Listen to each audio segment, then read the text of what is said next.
Sun டிவியில் ஒளிபரப்பாகி வருகின்ற கயல் சீரியலில் கயல் கல்யாணத்துக்கு பிறகாவது நிம்மதியாகவும் சந்தோஷமாகவும் எழிலுடன் வாழ்க்கையை நடத்துவார் என்று எதிர்பார்த்தவர்களுக்கு முழுக்க முழுக்க ஏமாற்றம்தான். கல்யாணத்துக்கு பிறகு அப்பா மீது விழுந்த பழியை போக்க வேண்டும் என்று கிராமத்திற்கு போய் தேவையில்லாத பல பிரச்சனைகளில் மாட்டிக்கொண்டார். இன்னொரு பக்கம் தனக்கு பிடிக்காத கல்யாணத்தை எழில் செய்துவிட்டார் என்ற கோபத்தில் சிவசங்கரி கயல் மீது மொத்த கோபத்தையும் காட்டும் விதமாக தொடர்ந்து பிரச்சனைகளை கொடுத்து வருகிறார். இன்னொரு பக்கம் வேலு கயல் மீது இருக்கும் ஆசையால் எழில் இடமிருந்து கயலை பிரித்துக் காட்டுவேன் என்று சுத்தி வருகிறார். இதெல்லாம் போதாது என்று வேதவல்லி புதுசாக ஒரு ரூட்டை பிடித்திருக்கிறார். அதாவது கயல் குடும்பத்தையும் கையிலையும் நல்லா புரிந்து கொண்டு நான் செய்த தவறுகள் எல்லாம் மன்னித்துவிடு என திருந்திய வேதவல்லி மீண்டும் வேதாளம் முருங்கை மரம் ஏறுகிறது என்பதற்கு ஏற்ப கயிலின் அம்மாவிடமும் கையிலிடமும் கொஞ்சம் கரராக நடந்து கொள்கிறார்.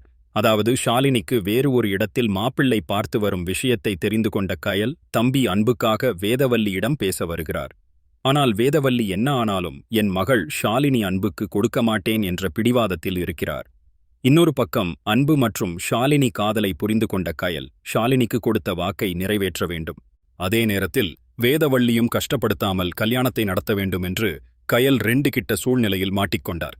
இந்த சமயத்தில் கயல் கொடுத்த வாக்கை நிறைவேற்றும் விதமாக எழில், ஷாலினி மற்றும் அன்புவின் காதலை ஒன்று சேர்க்கும் விதமாக இருவருக்கும் கல்யாணத்தை நடத்தி வைக்கப் போகிறார்.